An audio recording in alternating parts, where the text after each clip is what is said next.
Assalamualaikum warahmatullahi wabarakatuh. Perkenalkan, nama saya Afrida Falihatul Kamilah. Saya dari kelas PPSIB semester 2. Saya akan menjelaskan mengenai morfologi. Di sini saya akan membahas mengenai 3 hal. Yang pertama ada hakikat morfologi, yang kedua ada istilah teknis morfologi, yang ketiga ada prinsip pengenalan morfem. Selanjutnya yaitu ada hakikat morfologi. Hakikat morfologi menurut para ahli. Di sini saya mengambil 3 pengertian hakikat morfologi menurut para ahli. Yang pertama saya mengambil dari Ramlan tahun 1997 halaman 21. Morfologi adalah ilmu bahasa yang mempelajari seluk-beluk kata serta fungsi perubahan-perubahan bentuk kata itu, baik fungsi gramatikal maupun fungsi semantik.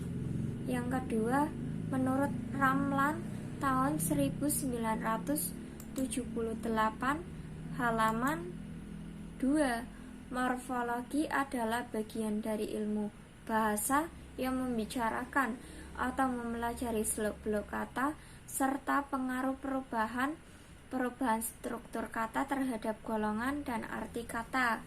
Yang ketiga, saya ambil dari Kraft tahun 1984 halaman 51. Morfologi adalah bagian dari tata bahasa yang membicarakan bentuk kata. Dari ketiga pengertian hakikat morfologi menurut para ahli dapat ditarik kesimpulan bahwa hakikat morfologi adalah bidang ilmu linguistik yang mempelajari tentang seluk-beluk kata, morfem, dan fungsi perubahan-perubahan secara gramatikal. Selanjutnya saya membahas mengenai istilah teknis morfologi. Yang pertama itu morfem. Apa sih morfem? Morfem ialah satuan gramatik terkecil. Satuan gramatik yang tidak mempunyai satuan lain sebagai unsurnya.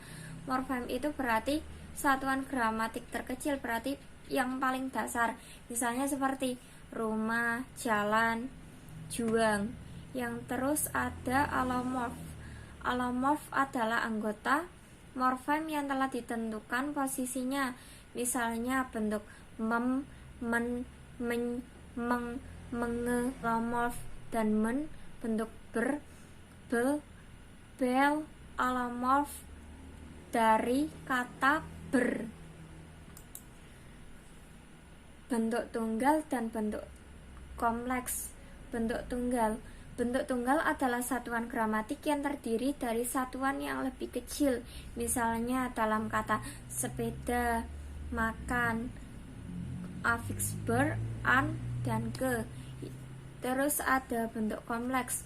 Bentuk kompleks itu satuan gramatik yang terdiri dari satuan-satuan yang lebih kecil lagi, berarti yang paling dasar.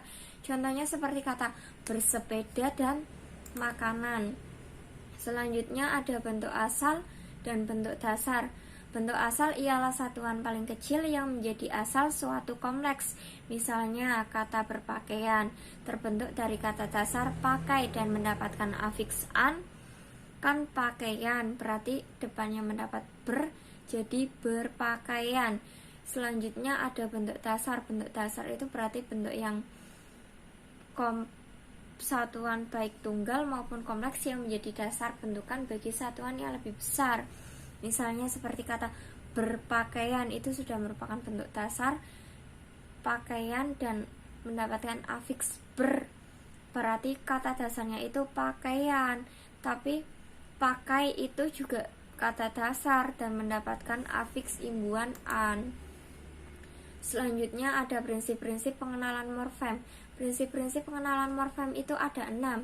Yang pertama prinsip 1. Prinsip 1 itu adalah satuan-satuan yang mempunyai struktur fonologi dan arti atau makna yang sama yang merupakan satu morfem. Contohnya dalam kata baca. Baca itu bisa membaca, dibaca, membacakan, dibacakan, bacaan, ruang baca. Kan membaca berarti kata dasarnya kan baca, mendapat afiks mem. Terus kan dibaca, berarti kata dasarnya baca gitu.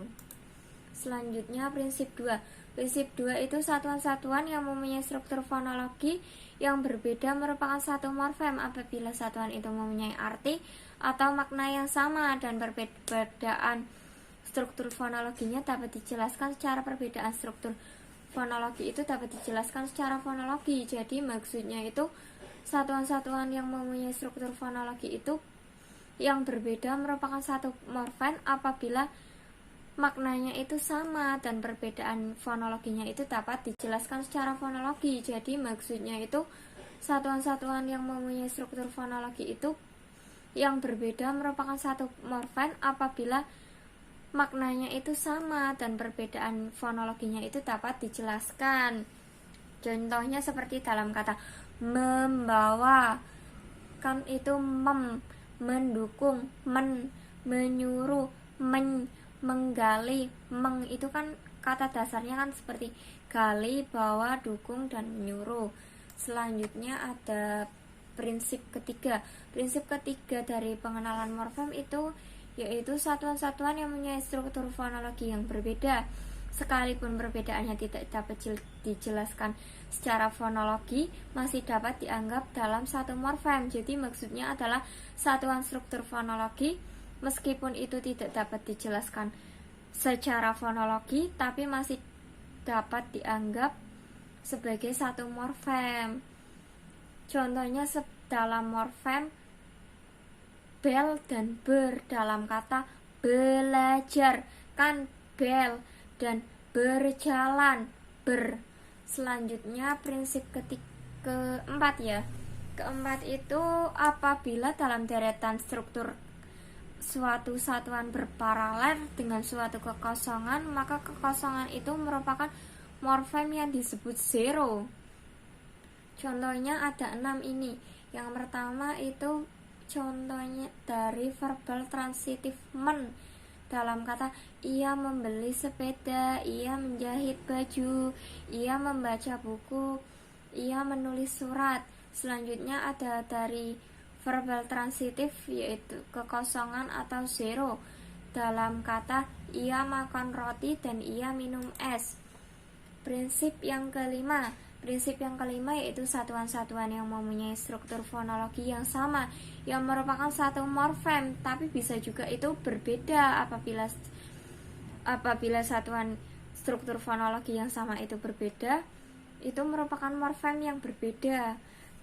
Contohnya dalam kata buku dalam kalimat ia membaca buku dan dalam buku tebu.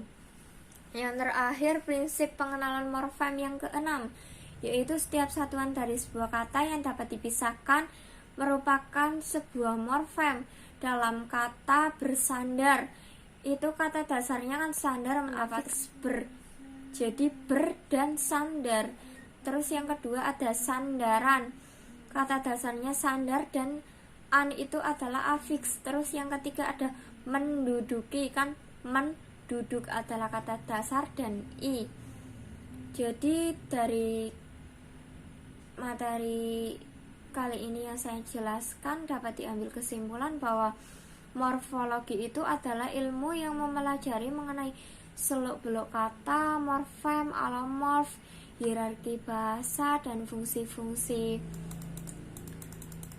perubahan-perubahan secara gramatikal. Begitu. Terus kalau istilah teknis morfologi itu berarti ada morfem, alomorf, hierarki bahasa, terus juga ada bentuk tunggal dan bentuk kompleks, bentuk asal dan bentuk dasar. Kalau bentuk terus ada prinsip pengenalan morfem, berarti prinsip-prinsip pengenalan morfem itu ada 6 tadi yang sudah saya jelaskan.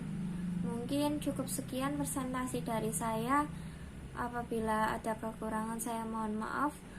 Semoga dapat bermanfaat. Sekian dan terima kasih. Wassalamualaikum warahmatullahi wabarakatuh.